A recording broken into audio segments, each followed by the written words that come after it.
कहते हैं मनीषा। और कदाचित हम प्रयत्न करते हैं मन शुद्ध हो, बुद्धि शुद्ध हो, बहुत जरूरी है मन की शुद्धि, बुद्धि की शुद्धि, काया की शुद्धि, क्योंकि शुद्ध अंतःकरण में ये स्वरूप निष्ठा विराजती। अंतःकरण की मलिनता इस ज्ञान को ठहरने नहीं देगी। जैसे अंतःकरण की शुद्धि के बड़े उपाय बताए, ये तीर्थ जप तप आराधना उपासना सेवा निष्काम भाव से लगे रहो, पवित्र हृदय रखो, मन में कुंठाएं ना पालो और मूढ़ मन की मति से मत चलो। अपने मूढ़ मन के ऊपर मति को रखो और मति को सदमति बनाओ। बुद्धि सदबुद्धि बने, प्रज्ञा बने, ऋतंभरा बने, ऋतंभरा प्रज्ञा बने बुद्धि, जिसमें ऋत धारण कर सके, सत्य को धारण कर सके। उसके लिए सारी प्रैक्टिस जितना भी हम करते हैं। और फिर देखो कि शुभ करके हमारा अभिमान तो पोषित नहीं हो रहा, शुभ करके भी अभिमान पुष्ट हो जाता है, सात्विक अभिमान है। और सबसे बड़ा सूत्र ऋषियों ने दिया, सजग रहो, सजग रहो। बहुत अच्छे घर का व्यक्ति घर छोड़कर भाग आया, जवान था लड़का, साधु बन गया। तो गुरुजी ने कहा जाओ फलाने गांव में भिक्षा मांगने जाओ। तो रास्ते में सोच रहा है मैं अपने मन का भोजन करता था जब घर में था, अब पता नहीं भिक्षा में क्या मिलेगा। लेकिन वो जिस भोजन का विचार करते जा रहा था वही भोजन भिक्षा में मिल गया। फिर मन में आया पहले भोजन करके खूब घर की चारपाई पे सो के खुर्राटे भरता था। तो वो घर की देवी बोली महात्मा भोजन कर लिया, थोड़ा विश्राम भी कर लो। उसकी शैया पे जाके लेट गया, सोचता है पराई शैया पे पड़ा हूं। तो वो घर की देवी पास आई, बोले महात्मा शैया का क्यों विचार करते हो, आपकी है या पराई, विश्राम से मतलब रखिए। ये चौंक गया कि कुछ गड़बड़ है, ये मेरे मन में जो आता है ये जान जाती है। तो वापिस गया, बोले गुरुदेव मैं वहां जाऊंगा नहीं। क्यों नहीं जाओगे? बोले वो स्त्री मेरे मन की पढ़ लेती है। तो गुरुजी ने कहा हाँ वो तेरी गुरु बहन है, वर्षों से साधना कर रही है। जिसका स्वयं का मन शांत हो जाता है वो दूसरे के मन को पढ़ने की योग्यता पा जाता है। तो इसने कहा गुरुजी मैं नहीं जाऊंगा। क्यों नहीं जाएगा? बोले उस स्त्री को देख के मेरे मन में आया था कि मैंने वैसे ही भगवा पहनने में जल्दी कर दी, नहीं तो मैं भी ब्याह करता, मेरी भी गृहिणी होती। तो ये भी तो वो जान गई होगी कि मेरे मन में क्या चल रहा है, मैं वहां जाऊंगा नहीं। गुरुदेव बोले कि भैया मैंने तुझे एक बात बतानी थी। सब गांव वालों ने मिलकर अद्भुत बढ़िया धर्मशाला बनाई, सुंदर संगमरमर के पत्थर लगा के नक्काशीदार सुंदर पत्थरों से जड़ाई की, झाड़ फानुष लगाए, धर्मशाला को खूब सजाया। थोड़े दिनों बाद उस धर्मशाला में कुत्ते बिल्लियां घोड़े गधे स्मैकिए नशेड़ी भंगेड़ी सब ने वहां गंदगी मचा दी। तो ये छूटते ही बोला गुरुदेव जरूर उस धर्मशाला का कोई चौकीदार नहीं होगा। तो गुरुजी ने कहा मैं किसी धर्मशाला की बात नहीं कर रहा रे, मैं तो तेरे मन की धर्मशाला की बात कर रहा हूं। तेरे मन में ऐसे ऐसे विचार आते हैं, इसका मतलब तूने अपने मन की चौकीदारी नहीं की। अपने मन की चौकीदारी कर, सजग रह मन के प्रति। लेकिन भिक्षा तो वही मांगने जाना होगा। ये निरंतर की प्रक्रिया चलती रही। एक दिन चरणों में आके गिरा और खूब रोया। और ये आंसू विषाद के नहीं थे, ये आंसू आनंद के थे, आह्लाद के थे, प्रसन्नता थे, प्रमोदिता के थे। गुरुदेव मैं धन्य हो गया, आपने मुझे ऐसी युक्ति पकड़ाई, मैं मन की पहरेदारी करने लग गया। अब मन में अशुद्ध या शुद्ध विचार ही नहीं, उन्मनी अवस्था का स्वामी बन गया। कैसे हुआ? मन से लड़कर। मन से लड़के हो सकता था? बहुत सारे लोग हैं मन से लड़ते रहते हैं। मन कहीं भाग जाता है फिर पकड़ के लाते हैं, फिर भाग जाता है फिर पकड़ के लाते हैं। मन से लड़ने वाले आज तक जीते नहीं है देवियों, नहीं जीत सकते मन से। लड़ने से मन और प्रबल हो जाता है। जिन दीवारों पे लिखा होता है यहाँ झांकना मन है, दिल करता है यार एक बार झांक के देख ही लो क्या मामला है। ब्रज में एक काले रंग का चींटा होता है, उसे जिधर से रोको वो घूम के उधर ही आता है। ये मन भी काला चींटा है, जिधर से रोकोगे उधर ही जाएगा। इसलिए ये विधा मन के लिए नहीं है, ये मन के लिए नहीं है। जैसे आप लोग अंग्रेजी दवाइयाँ रोग मिटाने के लिए खाते हो, पर वो रोग मिटता नहीं, रोग दब जाता है, और दबा हुआ रोग विकृत होके किसी दूसरे रूप में निकल आता है।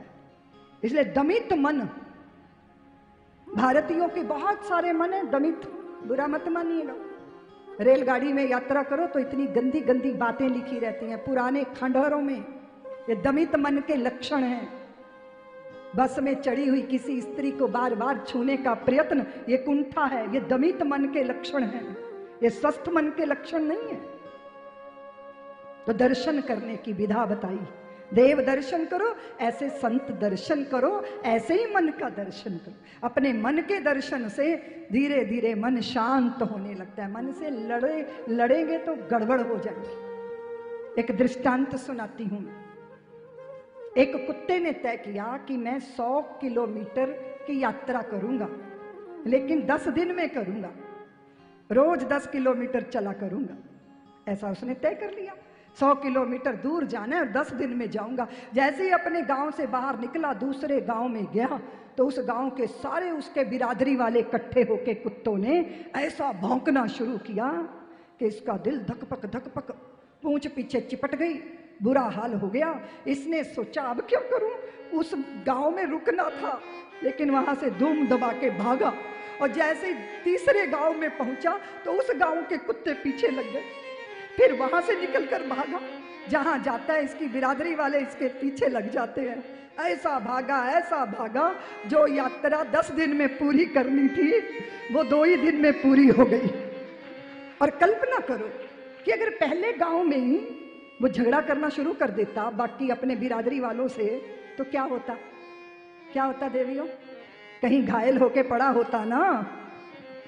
लड़ना जरूरी नहीं है, इस मन रूपी कुकर से लड़ना जरूरी नहीं है, अपनी यात्रा आगे बढ़ा देना जरूरी है। इसलिए इससे संघर्ष मत कीजिए, इससे लड़िए मत। ये लड़ने से और प्रबल होता है। इसको इग्नोर भी नहीं करना, इसके दृष्टा बनना है, साक्षी बनना है। मात्र देखो, अंतर में अपने मन के विचारों की तरंगों को उठते देखो, जैसे नदी के तट पर उठती हुई लहरों को बैठ के देखा जाता है। ये विधा है, करके देखिएगा, मन शांत हो जाएगा, निर्मल हो जाएगा। और कदाचित दूसरी बात, आज एक बहन बोल रही थी, दीदी माँ हमारा मन कहीं टिकता ही नहीं। तो मैंने कहा फिर इसको दौड़ाओ, मन को दौड़ाया करो। इसको दौड़ने की आदत है ना, जिसको जो काम अच्छा लगता है उससे वही करवाना चाहिए। आंखें बंद करके बैठ जाओ और मन को कहो चलो तुझे हरिद्वार ले चलती हूँ, वहां गंगा जी में डुबकी लगवा दो, और फिर मन से कहो ऋषिकेश पास ही तो है, लक्ष्मण झूले के दर्शन करने चलते हैं।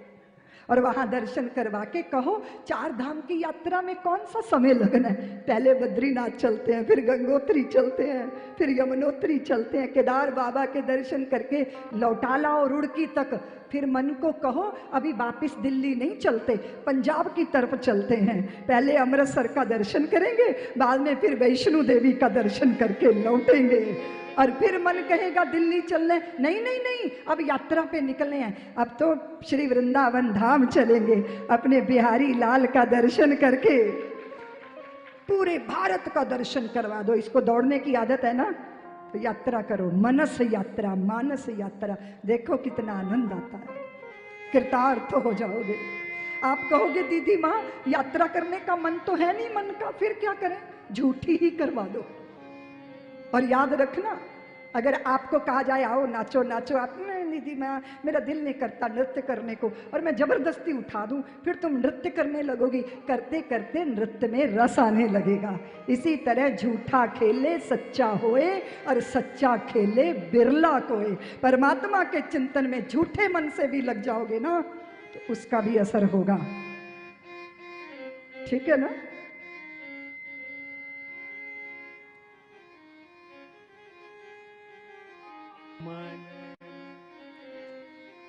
हाँ, निर्मल मन हो या फिर ना निर्मल मन हो, पर मन है तो उसी का ना, तो काहे झंझट में पड़े हो मास्टर जी।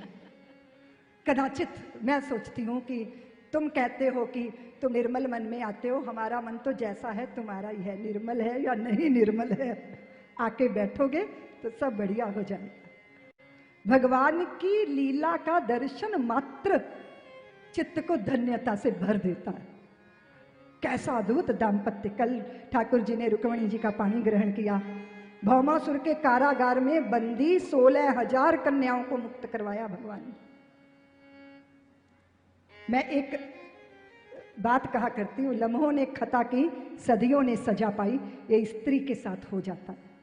एक दिन भी घर से बाहर निकली सारे समाज के लिए कलंकिता हो जाती है, अच्छी नजरों से नहीं देखी जाती, संदेह किया जाता है। और ऐसी सजा देता है समाज कि छोटी सी गलती की जिंदगी भर सजा देता है। तुम कहते तो हो कि हम बड़े उदार हृदय के हैं, तुम्हारी उदारता तुम्हारे व्यवहार में दिखती नहीं है। हम वो समाज हैं जो किसी के पतन का जश्न मनाते हैं। सॉरी, बुरा मत मानिएगा, किसी के पतन के जश्न नहीं मनाए जाते, पर हम वो समाज हैं कि किसी के पतन की खबर मिले तो हम चटकारे ले लेके उसकी बातें करते हैं। इससे हमारे मन के स्तर का, हमारे चिंतन के स्तर का पता चलता है। अरे अगर चिंतन करना है, चिंता करनी है, चर्चा करनी है तो उनकी करो ना जिन्होंने जीवन में उत्कर्ष किया, उपलब्धियां हासिल की, सदचरित्र बने, साधुता जाग गई, उसकी बात नहीं होती। किसी के जीवन में स्खलन आ गया, उसकी खबर है हमें, उसकी चर्चा में बड़ा रस है हमें। असल में हमें निंदा में रस है। अगर निंदा किसी पड़ोसी की, किसी मुर्दे के सामने भी करोगी ना तो एक बार तो उठ के बैठ ही जाएगा कि जरा ढंग से बताना, मैंने सुना नहीं। इतना रस है। साधुओं को ब्रह्म रस इतना रस नहीं देता जितना हमें निंदा में सुख मिलता है। क्यों? क्योंकि हम बड़ा होना चाहते हैं। दूसरे की कोई कमी होगी उसकी लकीर छोटी करेंगे तभी तो हम बड़े सिद्ध होंगे। इस प्रवृत्ति ने हमें इस जगह ले जाकर खड़ा किया। लेकिन कभी कभी जिंदगियां बर्बाद हो जाती हैं संदेह के कारण, संशयों के कारण। मैंने जाने कितनी स्त्रियों की जिंदगियां बर्बाद देखी। मैं तो वात्सल्य का काम करती हूं देवियों, रोज ऐसी ऐसी घटनाएं घटती हैं, सुन सुन कर हृदय विदीर्ण होता है। क्या किया जाए, हम ऐसे ही हैं, पर हम अपनी सोच क्यों नहीं बदले। भगवान ने उन 16,000 कन्याओं के साथ 16,100 कन्याओं के उद्धारक बनकर क्यों उनको अपनी भाव पत्नी स्वीकार किया। अगर वो सेविकाएं स्वीकार कर लेते तो द्वारका के ही छोकरे उनका जीना हराम कर देते। भगवान ने उनको इतना बड़ा सम्मान दिया क्योंकि कृष्ण की पत्नी की तरफ किसकी हिम्मत है जो आंख उठा के देख सके। उद्धारक है वे, तारक है वे, त्राता है वे आने वाले युग को दृष्टि देते हैं कि जो गिरा है उसको हाथ पकड़ के उठाने का साहस होना चाहिए। आप नहीं कभी गिरे? आप भी तो कभी गिरे होगे। हक्के बक्के मुझे क्या देख रहे हो? साइकिल वाइकल चलाना सीखा होगा तो गिरे होगे ना। और जो गिरता है ना उसे सबसे पहले चिंता होती है कि किसी ने देखा तो नहीं। चारों तरफ देखता है, किसी ने नहीं देखा तो बड़ी राहत मिलती है। वहीं पड़ा रहता है कि उठ के चल देता है, उठता है, खड़ा होता है, कपड़े झाड़ता है, आगे बढ़ता है। ऐसा तो नहीं ना हजरते दाग जहां बैठ गए, ऐसा तो नहीं है ना। ऐसा ही जीवन है। जीवन में किसी के पतन हुआ, कोई घटना घट गई तो हो गया ना। कितना पिष्ट पेशन करोगे? पीसे हुए को पीसते रहते हैं, पिसे हुए को पीसते रहते हैं।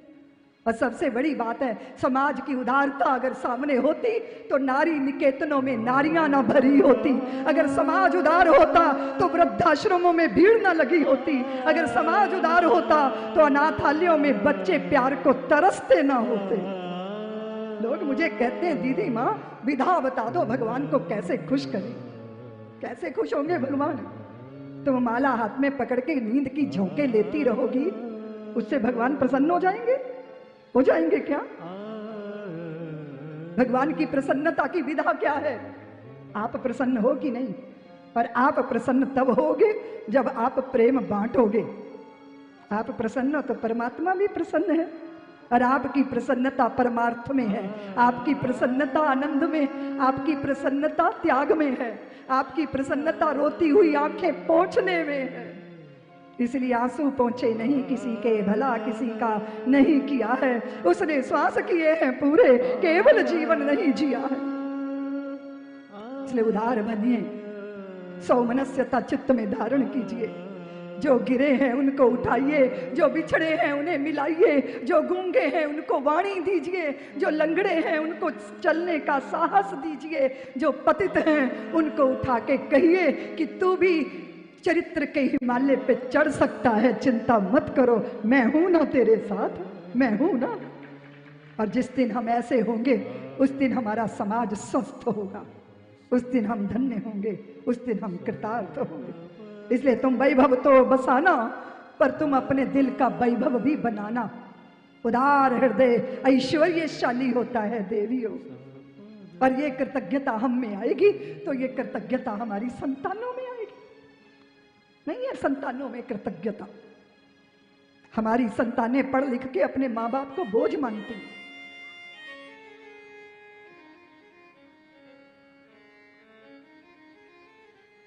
बहुत स्टेटस है हमारा ऊंचा, इसलिए गांव में रहने वाले माँ बाप का परिचय देने में लोग संकोच करते हैं। तू सामने मत आया कर, तू सामने मत आया कर, मैंने कितनी बार कहा ना तू सामने मत आया कर। अपनी माँ को कहता है, और माँ विद्यालय के द्वार पर पुत्र की प्रतीक्षा में खड़ी है। मैंने कहा ना तू सामने मत आया कर। क्यों मेरे लाल? इम्तिहान के दिन थे, तुझे भूख लगी होगी, मैं थर्मस में गर्म चाय लेके आई हूं कि तू बाहर निकलेगा मैं पिला दूंगी तुझे। माँ मैंने कहा तू मेरे मित्रों के सामने मत आया कर, मुझे शर्म आती है। माँ की एक आंख नहीं थी, वो काणी थी। लोग मेरा मजाक उड़ाते हैं, मुझे शर्म आती है तुझे अपनी माँ कहने में। जिंदगी भर अपने बेटे की उपेक्षा झेलती रही, पर पढ़ाया लिखाया, उसकी नौकरी लग गई, गांव छोड़ के चला गया, अपने आप ब्याह कर लिया, बच्चों का बाप बन गया। माँ ने चिट्ठी लिखी, बेटा मुझे पोता हुआ, मैंने सुना, अपने पोते को देखने आ जाऊं, अपनी पुत्रवधू को देखने आ जाऊं। तो चिट्ठी का जवाब देता है, माँ तू मत आना, मेरे बीवी बच्चे तेरी शक्ल देख के डर जाएंगे। वर्षों बीत गए, वर्षों बीत गए, किसी कार्य से गांव लौटा, फिर लगा माँ से भी मिल लूं, तो कोठड़ी में बड़ा ताला लगा था। मेरी माँ कहीं गई है? लोगों ने कहा तेरी माँ हमेशा के लिए दुनिया छोड़ के चली गई, तेरे लिए चिट्ठी छोड़ी।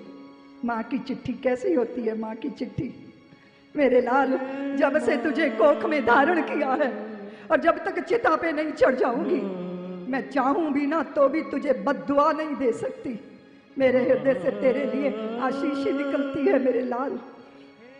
तूने मुझसे नफरत की, जी भर के नफरत की, इसलिए कि मेरी एक आंख नहीं। छोटे में तू खेलते खेलते सड़क पे भाग गया, गाड़ी से टकरा गया, तेरी चोट लग गई आंख में।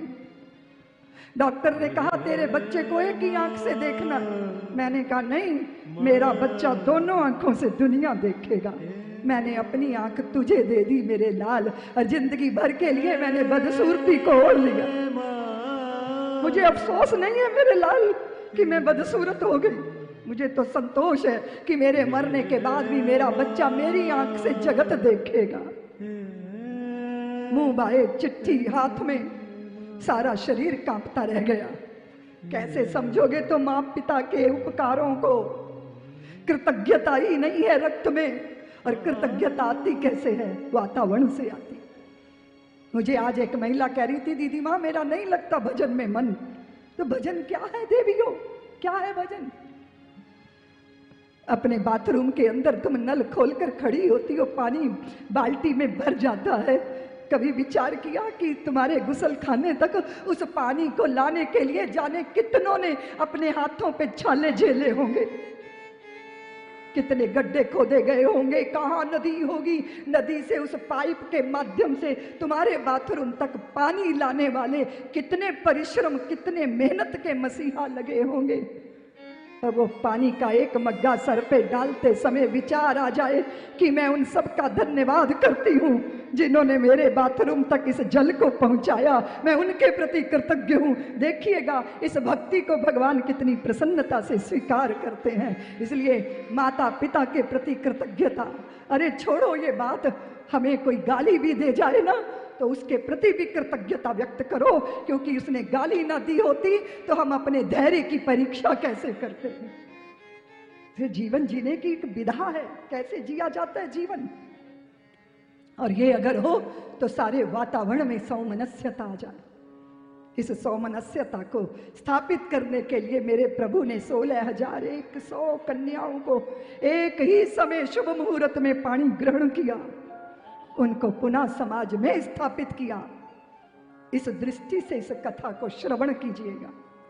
प्रद्युम्न का प्रादुर्भाव हुआ जो संभरासुर के द्वारा अपहृत कर लिया गया, फिर पुत्र मिला, पुत्र वधू सहित मिला।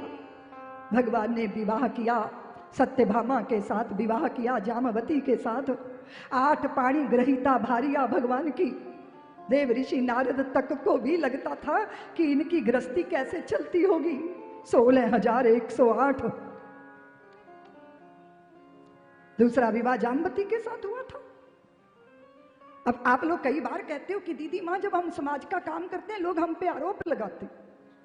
आज दोपहर को यही चर्चा चलती रही, मेरे पास कुछ लोग बैठे थे, वो बात कर रहे थे समाज का काम करो और समाज ही उल्हाना देता है। तो हम कौन से बाग के बथुए हैं बंधुओं। यहां तो भगवान कृष्ण पर आरोप लगाया था सत्यजित ने कि मेरी समंतक मणि चुरा ली द्वारकाधीश ने। त्रेता वालों ने तो जानकी पर आरोप लगाया, द्वापर वाले 4 कदम और आगे बढ़ गए, उन्होंने भगवान पर ही आरोप लगा दिया। कोई आज तक प्रसन्न कर सका समाज को? कर सका? तुम्हें वो कथा तो याद है ना, जब महादेव पार्वती के साथ नंदी बैल पे चढ़े जा रहे थे तो गांव वाले बोले देखो देखो हट्टे कट्टे दोनों उस बेचारे गरीब बैल पे चढ़े जा रहे हैं, इन्हें शर्म नहीं आती। संकोच हुआ, दोनों को नीचे उतरे, पैदल पैदल चलने लगे, दूसरे गांव में पहुंचे। लोग कहते हैं देखो देखो इन मूर्खों को, लोगों को सवारी नहीं मिलती, इनके साथ सवारी खाली जा रही है और ये पागल पैदल पैदल चल रहे हैं। शंकर भगवान बोले पार्वती तू ही बैठ जा। पार्वती बैठ गई, बोले बाबा पैदल चलने लगे। तीसरा गांव आया, लोग कहते देखो देखो इस यौवन की मदमाती को देखो, ये बैल पे चढ़ी बैठी है और वो बेचारा बुढ़ा ठेरा पैदल पैदल चल रहा है। पार्वती को संकोच हुआ, बोले ठाक प्रभु आप ही बैठ जाओ, मैं नीचे उतर जाती हूँ। फिर बोले बाबा चढ़ के बैठ गए। पार्वती पैया पैया पैया। चौथे गांव में पहुंचे, लोग कहते हैं देखो देखो ये हट्टे कट्टे साहब बैल पर चढ़े बैठे हैं और वो कोमल कनिका सी इतनी नाजुक इतनी कोमल बेचारी कंकड़ों से भरी जमीन पर सब कुछ करके देख लिया पर टिप्पणी तो होगी ही, और अगर टिप्पणियों से बचोगे तो कभी कोई कदम उठा नहीं पाओगे। इसलिए या तो अपनी आंखों में खड़े रहो या अपने ठाकुर की आंखों में खड़े रहो। टिप्पणियों से नहीं कोई बच सकता। और मैं आपसे निवेदन कर रही हूँ, ये कथाएं क्या हैं, ये हमें बताती हैं कि कैसा है। सत्यजित ने भगवान पे आरोप लगा दिया और भगवान को अपनी सफाई देने के लिए मणि ढूंढने जाना पड़ा। मणि तो मिली लेकिन जामवती जी मिल गई। प्रसेनजित ले गया था खेत के लिए उस मणि को, शिकार हो गया। कभी कभी शिकारी शिकार हो जाता है।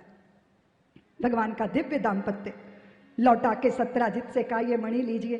सत्यजित बेचारा धन पशु कहने लगे थे द्वारका वाले उसको। उसने कहा आप ही रख लो। भगवान ने कहा नहीं। सत्यजित ने कहा आपने दूसरा विवाह कर लिया, मेरी पुत्री से विवाह कर लीजिए, सत्यभामा से दहेज में मणि ले लीजिए। भगवान ने कहा कि सत्यभामा स्वीकार है पर मणि स्वीकार। बड़े उपद्रव कराए इस मणि ने। तो मैं निवेदन ये कर रही थी, भगवान के उस दाम्पत्य को देखने का लालच देव ऋषि नारद के मन में आया। वे सोचते हैं कि कैसे करते होंगे, कहाँ रहते होंगे। आप भी सोचते होंगे कि हम तो एक ही से हाफू हाफू हुए पड़े हैं, ये 16,108।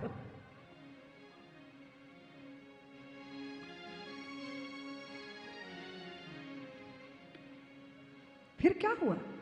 देव ऋषि नारद सुबह सुबह प्रातः काल खटपट खटपट खटपट पादुकाओं का सर भगवान शैया त्याग रहे हैं। रुक्मिणी स्वर्ण झाड़ी से जल ढार रही हैं, हस्त प्रचालन हो रहा है।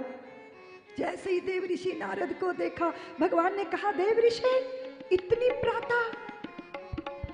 देव ऋषि बोले, हाँ प्रभु, मंगला आरती का दर्शन करने चला आया। रुकिए देव ऋषि। नहीं प्रभु, थोड़ी शीघ्रता है। जामवती जी के भवन में गए यह सोच के कि अभी जाके बताता हूं, लेकिन आश्चर्यचकित रह गए। वहां स्वर्ण पीठिका में भगवान के स्नान का आयोजन जल ढारा जा रहा था, उबटन लगाया जा रहा था। वहां प्रभु स्नान कर रहे थे, आश्चर्यचकित रह गए। वहीं से दंडवत करके भागे, सत्यभामा के भवन में गए तो वहां भगवान हवन कर रहे थे। अब तो भगवान ने हाथ पकड़ लिया, रुको ना, दूध पी के जाओ। गरम गरम दूध का चषक खाली कर दिया देव ऋषि नारद ने। कहीं गोदान कर रहे हैं, कहीं ब्राह्मणों से वार्तालाप कर रहे हैं, किसी घर में भोजन कर रहे हैं, किसी में बच्चों के साथ खेल रहे हैं, किसी घर में राज कर्मचारियों को निर्देश दे रहे हैं। अब तो पकड़ लिया भगवान ने। देव ऋषि रुको, इतनी भी क्या जल्दी है? देव ऋषि ने कहा, प्रभु आज मुझे बड़ी शीघ्रता है। भगवान बोले, हाँ देव ऋषि, अभी तो 16,100 घर बाकी हैं। सुनते ही चरणों में गिर गए देव ऋषि नारद।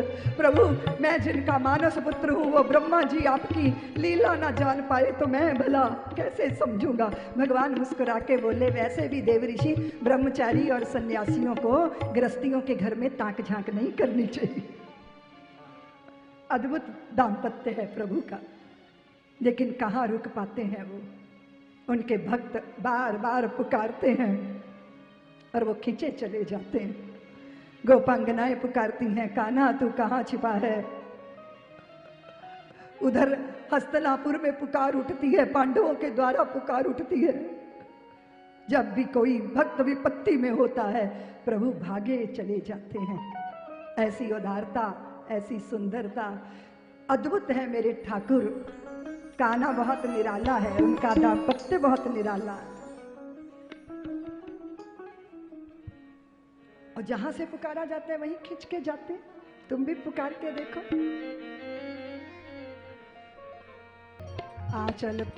आंचल थाम लिया है तुमने, इतना ही आधार बहुत है। नेह नजर से देख रहे हो, इतना ही आभार बहुत है। चाहे दूरी पर जलता हो, दीप रूप का जलता तो है। जिसे देखकर प्राण पथिक यह दुर्गम पथ पर चलता तो है। मेरी राहें चमकाने को इतना ही उजियार बहुत है। आंचल थाम लिया है तुमने, इतना ही आधार बहुत है।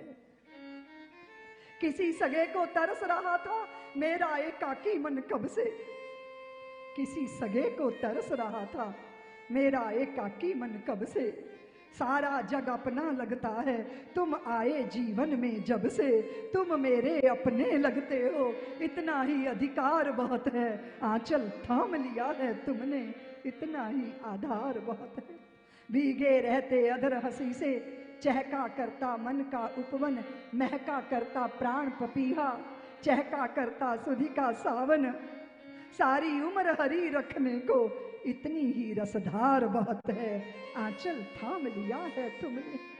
बड़भागी मेरा मन कितना, जन्मों का वरदान मिला है।